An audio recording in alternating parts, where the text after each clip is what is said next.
ప్రార్థనా శక్తి తైలాభిషేక ఆరాధన ప్రతి నెల 2వ గురువారం. సమయం ఉదయం 10 గంటల నుండి. స్థలం సుబ్బలక్ష్మి కళ్యాణ మండపం, railway new colony, Sri Kanya theatre, Visakhapatnam. ప్రార్థనా శక్తి తైలాభిషేక ఆరాధన ప్రతి నెల 2వ శుక్రవారం. సమయం ఉదయం 10 గంటల నుండి. స్థలం కాపు కళ్యాణ మండపం, ఎన్ఎఫ్సిఎల్ రోడ్, ఆర్టీఓ ఆఫీస్ పక్కన, ఆర్ఆర్ నగర్, కాకినాడ. ప్రార్థనా శక్తి తైలాభిషేక ఆరాధన ప్రతి నెల 2వ శనివారం. సమయం ఉదయం 10 గంటల నుండి. స్థలం కూరగాయల మార్కెట్ ఎదురుగా, government degree college road, Ravulapalem. ప్రార్థనా శక్తి తైలాభిషేక ఆరాధన ప్రతి నెల 2వ మంగళవారం. సమయం ఉదయం 10 గంటల నుండి. Sri convention hall, CR Reddy women's college, Vatluru, Eluru. ప్రార్థనా శక్తి తైలాభిషేక ఆరాధన ప్రతి నెల 2వ బుధవారం. సమయం ఉదయం 9 గంటల నుండి. స్థలం airport road, quarry market, Renuka apartment దగ్గర, రాజమండ్రి. ప్రార్థనా శక్తి తైలాభిషేక ఆరాధన ఆగస్టు 16 శుక్రవారం, కడప. సమయం ఉదయం 10 గంటల నుండి. స్థలం మాధవి కన్వెన్షన్ హాల్, రాయచోటి వెళ్లే రోడ్, ఆర్టీఓ ఆఫీస్ ఎదురుగా, కడప. ప్రార్థనా శక్తి తైలాభిషేక ఆరాధన ఆగస్టు 19 సోమవారం, ఖమ్మం. సమయం ఉదయం 8 గంటల నుండి. స్థలం ఎస్ఆర్ కోడెన్స్, ఈనాడు ఆఫీస్, వైరా రోడ్, వెలుగుమట్ల, ఖమ్మం. మచిలీపట్నం పరిసర ప్రాంత ప్రజలకు శుభవార్త. ప్రార్థనా శక్తి తైలాభిషేక ఆరాధన ఆగస్టు 20 మంగళవారం, మచిలీపట్నం. సమయం ఉదయం 10 గంటలకు. స్థలం రెవెన్యూ కళ్యాణ మండపం, జిల్లా కోర్టు రోడ్, మచిలీపట్నం. యేసయ్య నామములో మీకు వందనాలు తెలియపరుస్తూ ఉన్నాను. ఈ దినం కొరకు దేవుడు సిద్ధపరిచిన వాగ్దానాన్ని మనం స్వాధీనపరచుకుందాం. పరిశుద్ధ గ్రంథంలో నుండి కీర్తనల గ్రంథము 34వ అధ్యాయము 20 వచనం ద్వారా ప్రభు మిమ్మల్ని దర్శిస్తూ ఉన్నారు. ఈ దినము నాతో మాట్లాడి దేవని అడుగుతున్నావు కదా, ప్రభు నీ మాట ఆలకించారు. ఆయన అద్భుతమైన జవాబు నీకు అనుగ్రహిస్తూ ఉన్నాడు. సామ్స్ 34:20. ఆయన వాని ఎముకలన్నిటినీ కాపాడును, వాటిలో ఒక్కటైనను విరిగిపోదు. ఆయన వాని ఎముకలన్నిటినీ కాపాడును. నా ఎముకలో ఏదో ప్రాబ్లం ఉంది అని అనుకుంటున్నాం. అందరికీ కూడా ఎముకలు బలహీనం అయిపోతూ ఉన్నాయి. ఎముక అంటే యాక్సిడెంట్ అవుతే ఎముకలు ఇరిగిపోవటమే కాదు, ఒక రకమైనటువంటి వ్యాధి ఎముకలను తినేస్తూ ఉన్నాయి. దానిని క్యాన్సర్ అంటారు. ఉండగా ప్రతి సమయం నా ఎముక బలహీనం అయిపోయి పుచ్చుపట్టినట్టు అయిపోతుందని అనుకుంటాం. కొన్ని సమయాల్లో చాలామంది డాక్టర్లు అంటారు, ఈ రోగము 1000 మందిలో ఒకరికి వస్తుంది, లేకపోతే 1,00,000 మందిలో ఒకరికి వస్తుంది ఈ రోగం. ఎందుకో మరి నీకు ఇంతకాలం బయటపడలేదు, ఇప్పుడు బయటపడింది. ఎందుకంటే ఇలాంటి డేంజరస్ సిక్ అయిన వాళ్ళకి ఇలాంటి సిక్నెస్ ఎట్లుంటుందంటే, ఎప్పుడు బయటపడుతుందంటే అది లాస్ట్ స్టేజ్లో బయటపడుతుంది. ఇంకెక్కువ కాలం బ్రతుకు చచ్చిపోతారు అనేటప్పటికీ భయం వస్తుంది. నీకు శరీరంలో నా బలం తగ్గిపోయింది, నా ఎముక బలహీనమైపోయింది, నేను ఎందుకు పనికిరానేమో, ఏంటో నా జీవితం, రోగాలన్నీ నా శరీరంలో ఉన్నాయని ఏడుస్తున్నావేమో. ఆయన నీ ఎముకలను కాపాడుతున్నాడు. ఏ రోగము, ఏ వ్యాధి నీ ఎముకలోకి సోకకుండా పరిశుద్ధ రక్తం ద్వారా కడగబడతా ఉంది నీ ఎముక. ఎముక అంటే జీవితం అన్నమాట. ఎముక రక్త సంబంధాన్ని సూచిస్తుంది. ఈ ఎముక గురించే యెహెజ్కేలు 37వ అధ్యాయంలో ప్రభు మాట్లాడతారు. 9వ వచనంలో ఎండిపోయిన ఎముకలతో ఇలా మాట్లాడు యెహెజ్కేలు, ఓ ఎండిపోయిన ఎముకలారా, దేవుని ఆత్మ మీ మీదకి వచ్చును గాక అని నువ్వు మాట్లాడు. నువ్వు ప్రవచించు. నువ్వు ప్రవచిస్తూ ఉండగా నీ నోటి నుండి నీ జీవవాయువును విడిచిపెట్టు అన్నప్పుడు, ఆయన జీవవాయువును విడిచిపెట్టు అంటే ఊదినప్పుడు ఎముకల మీదకి దేవుని ఆత్మ వచ్చింది. ఆయన ఊదుతున్నప్పుడే ఎముకలన్నీ ఏకమై దానికి కొత్త చర్మము, కొత్త మాంసము పొదిగించబడి వారు మనుషులుగా అయిపోవటం యెహెజ్కేలుకి దేవుడి దర్శనం చూపిస్తూ ఉన్నాడు. అందుకని యెహెజ్కేలు 37 కింద 11 వచనం చదివితే, అయ్యో మన బ్రతుకులాగా అయిపోయింది, నా ఎముక ఎండిపోయింది, నా ఆశ విఫలమైపోయింది అని ఏడుస్తున్నారు వాళ్ళు ఇశ్రాయేలీలు. ఈ ఎండిపోయిన ఎముకల దర్శనం ఎవరికంటే ఇశ్రాయేలీలకు సూచనగా ఉంది. యెహెజ్కేలు వారు ఎముకలు ఎండిపోయినా ఏమైపోయినా, వారు సమాధుల్లోకి వెళ్ళిపోయినా సమాధుల్లో నుండి కూడా వారిని బయటికి తెలుస్తాను. సమాధులు తెరిచి వారిని బయటికి తీసుకొచ్చి కొత్త మాంసము కొత్త చర్మము పెట్టి వారిని మరలా మామూలుగా మనుషులు చేసి నేను ఏం మాట ఇచ్చిన ఆ మాట ప్రకారం వారిని వారి దేశంలోనికి నడిపించి వారిని నివసించేలా చేస్తాను.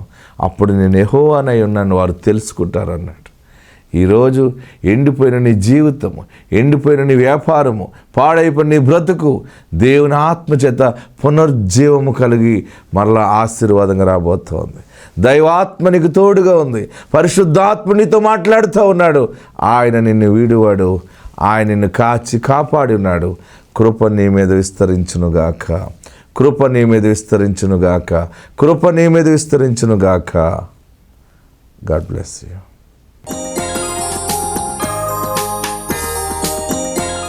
ఒకరోజు ప్రార్థనకి ఒక పేషెంట్ని తీసుకొచ్చారు. తీసుకుని వస్తే ఆ మనుషుడు ఇంకా చచ్చిపోతాడు, బ్రతకడం చెప్పేశారు. బ్రెయిన్ పాడైపోయింది అనమాట, హార్ట్ పాడైపోయింది, ఫెయిల్యూర్ అయిపోయింది. విజయవాడ హాస్పిటల్కి తీసుకెళ్ళారు. డాక్టర్లు అన్నారు ఇంకా 50-50 ఛాన్స్ అని చెప్పారు. ఎంత? 50-50 ఛాన్స్ అని చెప్పారు. తీసుకొచ్చారు. ఆటోలోనే పేషెంట్ని అలా పెట్టారు. నేనేం చేశానంటే యేసు నామములో నూనె రాసి చేతులుంచి ప్రార్థన చేశాను. అంతే, ఆ మనుషుడు మరలా నెల తైలాభిషేకం నడుచుకుంటూ వచ్చేసాడు. ఎలుగెత్తి సాక్ష్యం చెప్పాడు. ఆ సోదరు చెప్పింది దేవుడు బాగు చేశాడు. ఆమేన్. చేతులుంచటం ద్వారా మీ మీద ఎందుకు చేతులుంచుతున్నానంటే దేవుని వాక్య క్రమముగా మీ మీద చేతులుంచి ప్రార్థిస్తున్నాను. మీరు ఏమి భయపడవలసిన పని లేదు. దేవుని ఆత్మదేవుడు మిమ్మల్ని బాగు చేస్తాడు. హల్లెలూయా. మీకు శరీరంలో ఏదన్నా గడ్డల కింద కంతుల కింద వస్తున్నాయని, లేకపోతే ఎవరికి చెప్పుకోలేకపోతున్నావేమో. ఈ మధ్య కాళ్ళు లాగేస్తున్నాయి, చేతులు లాగేస్తున్నాయి, నడుము లాగేస్తుంది, నాకు ఏదో అయిపోతుందేమో, ఏదైనా తేడా వచ్చిందేమో, లివర్ చెడిపోయిందేమో. చాలామందికి లివర్ పాడైపోతుంది, చాలామంది కిడ్నీ పాడైపోతుంది. వైద్యులు కూడా బాగు చేయలేకపోతున్నారు. మొన్న ఒక మనుషుడికి చూడటానికి వెళ్తే ఆ మనుషుడికి ఆపరేషన్ చేయించుకుంటే ఆ స్టంట్ వేసాడంట కిడ్నీకి. 2-3 రోజుల్లో అది యూరిన్లో వచ్చి పడిపోయిందంట బయటికి. వైద్యుల దగ్గర కూడా వైద్యం సరిలేదు. మనందరికీ వైద్యుడు పరమ వైద్యుడు యేసు. ఆమేన్. హల్లెలూయా, హల్లెలూయా, హల్లెలూయా. ఇన్ని ట్యాబ్లెట్లు మింగటం మానేయండి, ఇంత ప్రార్థన చేయండి. ఆమేన్. ఇన్ని ట్యాబ్లెట్లు వేసుకోవడం ఇష్టమా, చిన్న ప్రార్థన చేసుకోవడం ఇష్టమా? అది హృదయపూర్వకంగా మంచి మనస్సాక్షితో యేసు ప్రభు నామములో నువ్వు ప్రార్థన చేయి, దేవుడు నిన్ను బాగు చేస్తాడు. ఆమేన్. హల్లెలూయా, హల్లెలూయా. పరిశుద్ధ పౌలు పొప్లి తండ్రి క్యాన్సర్ అనమాట, అది జ్వరము దిగట్లేదు, ఆయన బాధపడుతూ ఉంటుంటే వెంటనే పౌలు గారు ప్రార్థించి చేతులుంచి స్వస్థపరిచాడు. హల్లెలూయా. స్వస్థత ఎలాగొచ్చింది అంటే 8వ అధ్యాయంలో కనబడుతుంది. అపోస్తలుల కార్యాల గ్రంథం 8:17లో వారు చేతులుంచగా పరిశుద్ధాత్మ బయటకు వచ్చిందన్నమాట. పేతురు యోహానులు చేతులుంచగా దేవుని ఆత్మ వారి మీదకి వచ్చింది. వారు పరిశుద్ధాత్మను పొందుకున్నారు. మనం పరిశుద్ధాత్మను పొందుకున్నప్పుడు ఏమవుతుందంటే మన శరీరంలో అవయవాలు అన్నీ కూడా దేవుని వెలుగుతో కడగబడుతుంది. హల్లెలూయా, హల్లెలూయా. రెండవది ఏమవుతుందంటే మనస్సు మారుతుంది. ఆత్మ తాకగా ఏమవుతుంది? మనస్సు మారుతుంది. ఆత్మ మీ మీదకి వచ్చినప్పుడు మీలో భయం పోతుంది. హల్లెలూయా. ప్రతిరోజు భయంతోనే బ్రతుకుతాం. కొన్ని సమయాల్లో ఏదో ఒక భయం మనల్ని వెంటాడుతూ ఉంటుంది. ఈ అప్పు ఎలా తీర్చాలి బాబోయ్, నాకు ఆలోచన చేస్తే భయం వేసేస్తుంది. ఈ కాపురం ఎలా నిలబడుతుంది, పిల్లలు ఎలా పుడతారు, ఇల్లు ఎలా కడతాను, ఏమో ఎలా కడతాను నాకు అర్థం కావట్లేదు. భయం భయం, ఎవరు వచ్చేస్తారో. లేక ఏదైనా బంగారం వస్తువు కొన్నాం అనుకో, అది గుండెల దగ్గర పెట్టుకునే పడుకుంటుంది. ఏమి ఎవడట్టుపోతాడు, ఈ గాజు అట్టుపోతాడేమో, మా ఇంటి పక్కలు అసలు మంచోళ్ళు కాదు, వాళ్ళ మంచోళ్ళు కాదు, వీళ్ళ మంచోళ్ళు కాదని. ప్రియులరా, గాలి పడదు, ధూళి పడదు, యేసయ్య నీ ఇంట్లో ఉన్నాడు. ఆమేన్, హల్లెలూయా, హల్లెలూయా.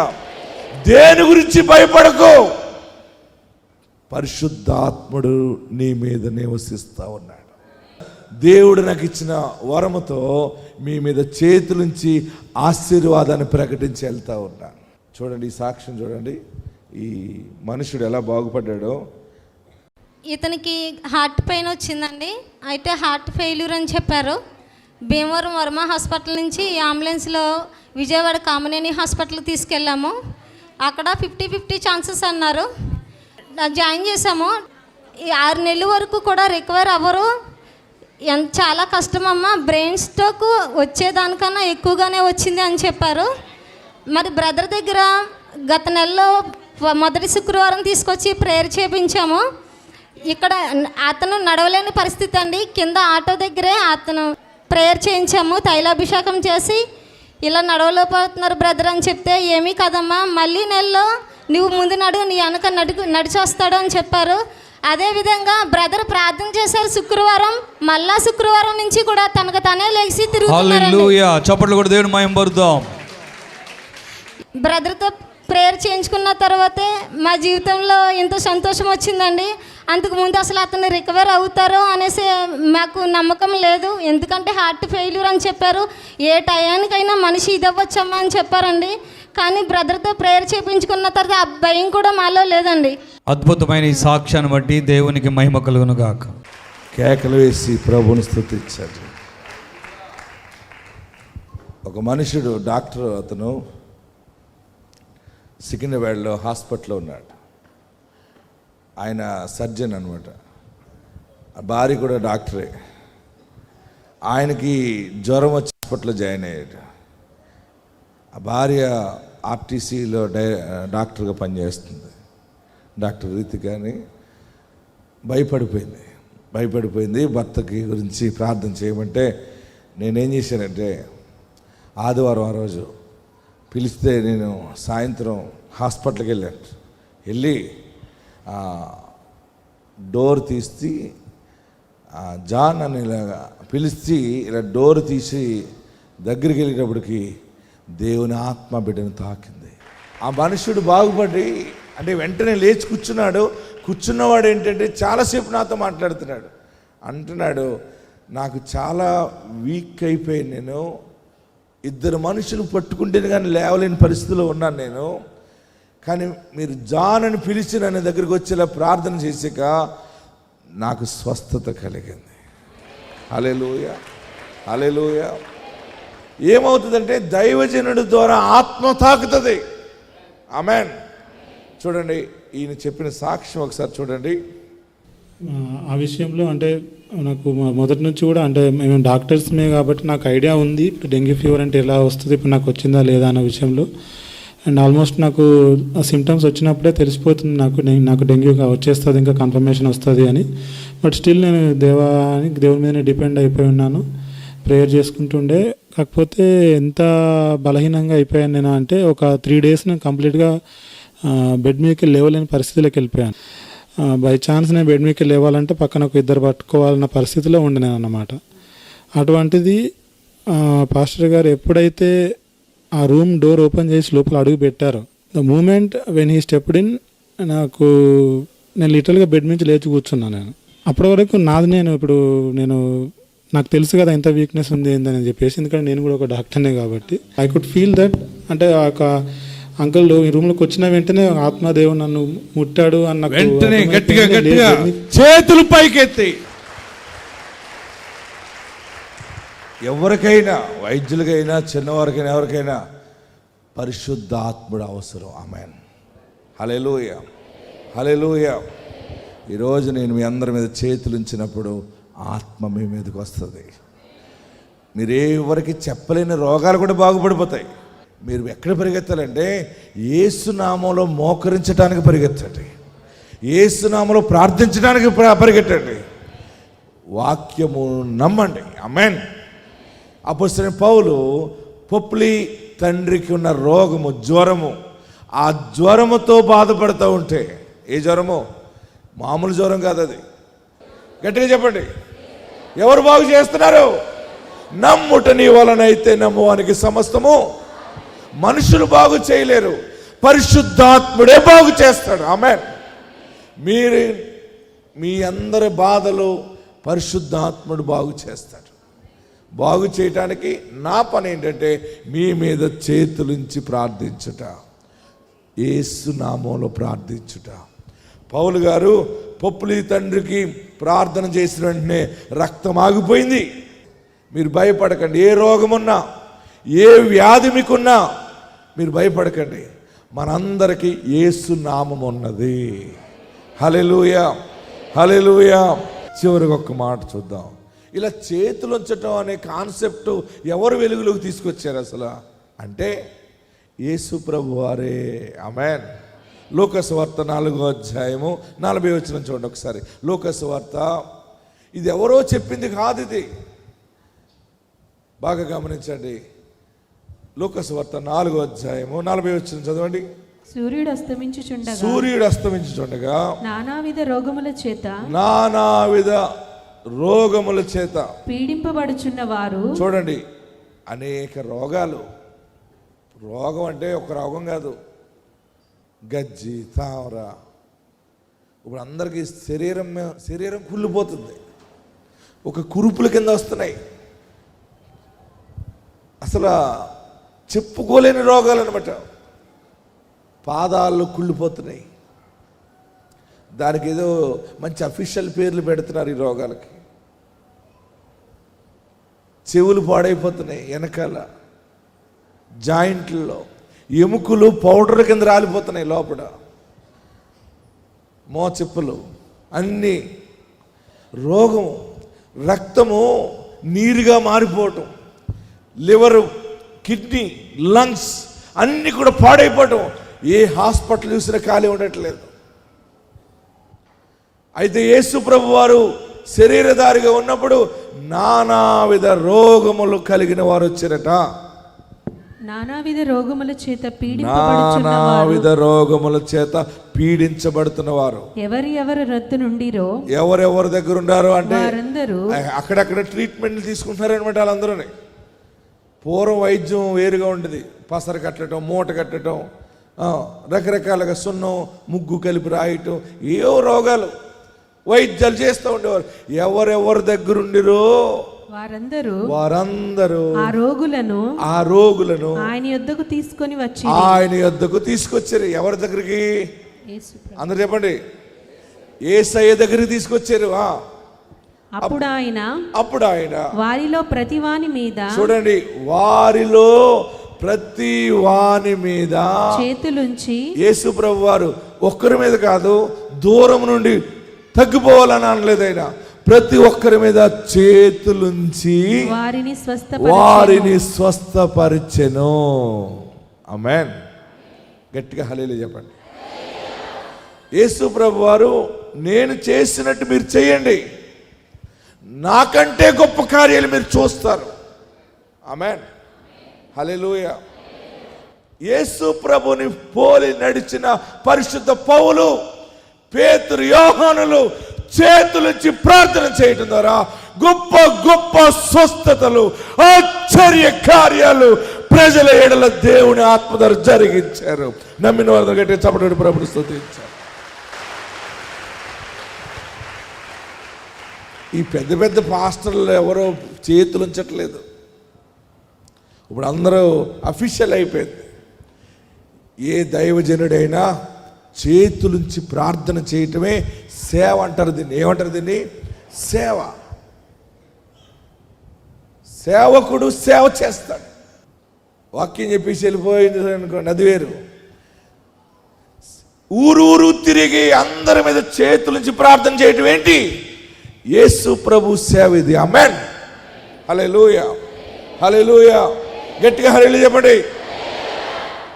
యేసు ప్రభు వారి దగ్గరికి అన్ని రకాల రోగులు వస్తే ఆయన అందరి మీద చేతులుంచాడు. ఎందుకంటే ఆయనలో ఉన్న ఆత్మ వారి మీదకు విడుదల చేశాడు. ఆయనను వెంబడించిన వారు, ఆయన ఎవరెవరిని పిలుచుకున్నాడో ఆ సేవకులలో ఆయన ఆత్మను అనుగ్రహించి అనేక మంది మీద చేతులుంచి ప్రార్థన చేయమన్నాడు ఆయన. అందుకనే పౌలు ప్రార్థించగా పొప్పులి తండ్రి రక్త బీది చేత బాధపడుతున్న వాడు బాగుపడ్డాడు. జ్వరము ఆ నిడిచిపోయింది. పొప్పులి ఆ దీపం వాసులందరికీ బలమైన సాక్ష్యం చెప్పాడు. హల్లెలూయా, హల్లెలూయా. ఈ దినము మీరు లైన్లో వచ్చినప్పుడు చాలా జాగ్రత్తగా రండి. నా తండ్రి నన్ను అలా పెంచాడు. నా తండ్రికి దేవుడు వాగ్దానం చేసి ఇచ్చినప్పుడు నీకు మగబిడ్డని ఇస్తున్నాను, ఇస్సాకు పేరు పెట్టన్నాడు. మన ప్రాంతంలో ఈ సాక్ష్యము దేవుడు నాకు ఇచ్చాడు. ఆమేన్. అలా కొన్ని ప్రాంతాల్లో కొంతమందిని ఎన్నుకుంటాడైనా. నాన్నకి దేవుడు పేరు చెప్పించాడు, మగపిల్లడు పుడతాడు నాకు. ఏంటి? ఇస్సాకు అని పేరు పెట్టమన్నాడు దేవుడు. అంతవరకు ఆయన బలిష్టమైన రెక్కల చోటున భద్రముగా ఉండాలి. ఎక్కడికి వెళ్ళడానికి లేదంతే. సినిమా చూడొద్దు, షికారుకి వెళ్ళొద్దు. మనము ఒక ప్రత్యేకమైన వాళ్ళం అన్నవాడైనా. అన్ని శ్రమల్లో కూడా నా తండ్రి నీతిని కాపాడుకున్నాడు. మమ్మల్ని ఆ నీతి అనే పునాదులు నిలబెట్టాడు. ఆ నీతి పెద్ద వృక్షం అయిపోయింది ఇప్పుడు. ఆమేన్. అనేక మందిని ఆదరిస్తున్నాం మనం. హల్లెలూయా, హల్లెలూయా. ఇదన్నీ ఏంటంటే పరిశుద్ధాత్ముడు మనతో ఉంటే మన పరిస్థితులు మార్చేస్తాడు ఆయన. మీరు భయపడకండి. ఎంత రోగం ఉన్నా, ఎన్ని ఆర్థిక ఇబ్బందులున్నా, ఎన్ని సమస్యలున్నా, ఒక ప్రవక్తగా నేను మీ మధ్య నిలబడ్డాను. మీ మీద చేతులుంచి ప్రార్థిస్తున్నాను. దేవుని ఆత్మ మిమ్మల్ని ధనవంతులుగా చేస్తుంది. దేవుని ఆత్మ మిమ్మల్ని కన్నీటిని ముత్యాలుగా మార్చేస్తుంది. దేవుని ఆత్మ మీ గర్భఫలాలను తెరుస్తుంది. దేవుని ఆత్మ మిమ్మల్ని సంపూర్ణంగా ధైర్యపరిచి స్వస్థపరుస్తుంది. దేవుని ఆత్మ దేవుడు మిమ్మలను తారాస్థాయికి నిలబెడతాడు. ఎక్కడ అవమానపరచబడ్డారో అక్కడ నిలబెడతారు. అందరూ లేచి నిలబడండి. ప్రార్థిస్తాను. ఈరోజు మీ అందరి మీద చేతులుంచి ప్రార్థిస్తాను. అప్పుడు మీరు రిసీవ్ చేసుకోండి దాన్ని. ఆత్మదేవుడు మిమ్మల్ని తాకుతాడు. ఎన్నిక లేని మనల్ని ఆయన ఎన్నుకుంటాడు. దీనులను పైకెత్తుతాడు. ఏడుస్తున్నావా? భయపడకు. అయ్యో నాలో ఈ రోగం ఉంది, నాలో ఈ వ్యాధి ఉంది. బ్లడ్ టెస్ట్ చేసుకోవడానికి కూడా భయపడుతున్నావేమో. హాస్పిటల్కి వెళ్తే ఆ డాక్టర్ ఏ రోగం చెప్తాడో నేను ఇన్ని భయపడిపోతాను, నా వల్ల కాదని. బతుకున్నాను, ఇలాగే బతుకుతాను, కానీ నేను ఏ టెస్ట్ చేయించుకోనని అనుకుంటున్నావేమో. నీకు టెస్టులతో పని లేదు, నీకు ప్రార్థనతో పని ఉంది. ప్రభు నిన్ను జ్ఞాపకం చేసుకున్నా. నేనే పాపం చేశానయ్యా, నాకు ఈ రోగం అంటున్నావా? ఏడుస్తున్నావా? నువ్వు కన్నీళ్లు విడిచటం ఆయన చూసాడు. ఏడుస్తున్నావు రోగం కోసం. నన్ను బాగు చేయని అడుగుతున్నావు. యేసు ఈ క్షణమే నిన్ను బాగు చేస్తున్నావు. ఈ క్షణమే స్వస్థత శీఘ్రమే ప్రాప్తించును. స్వస్థత శీఘ్రమే ప్రాప్తించును. యేసు నామములో స్వస్థత. మీ శరీరాలన్నీ కూడా కడిగిన ముత్యముగా మారబోతా ఉన్నాయి. శరీరం పైన వ్యాధులైనా, శరీరం లోపడున్న వ్యాధులైనా, ఎన్నాలో బ్రతకనని భయపడుతున్నావా? పక్షి రాజు యవనం వలె నీ యవనము కొత్తదగు. నువ్వు చేయవలసిందల్లా ఒకటే, నీ గుండె నిండా యేసుని చేర్చుకో. నేను పాపము చేయనయ్యా, చేసిన పాపాలు క్షమించు బాబు, పరిశుద్ధపరచు, నిన్ను రక్షకుడిగా స్వీకరిస్తున్నాను. దేవుడు నీ మీద వెలుగు చూపిస్తున్నాడు. అందరూ ప్రార్థనలో ఉండండి. చేతులు దించి నమస్కరించి కళ్ళు మూసుకుని ప్రార్థనలో ఉండండి. మీ మీద నేను చేతులుంచినప్పుడు బలమైన స్వస్థత, ఈ నెలంతా కూడా స్వస్థతలు దేవుడు మీ జీవితంలో జరిగిస్తావు. నీ బిడ్డలో స్వస్థత, నీ భర్తలో స్వస్థత, నీ భార్యలో స్వస్థత, నీ ఇల్లంతా కూడా రోగాల నుండి విడుదల కలుగుతుంది. ప్రార్థనా శక్తి తైలాభిషేక ఆరాధన ప్రతి నెల 2వ గురువారం.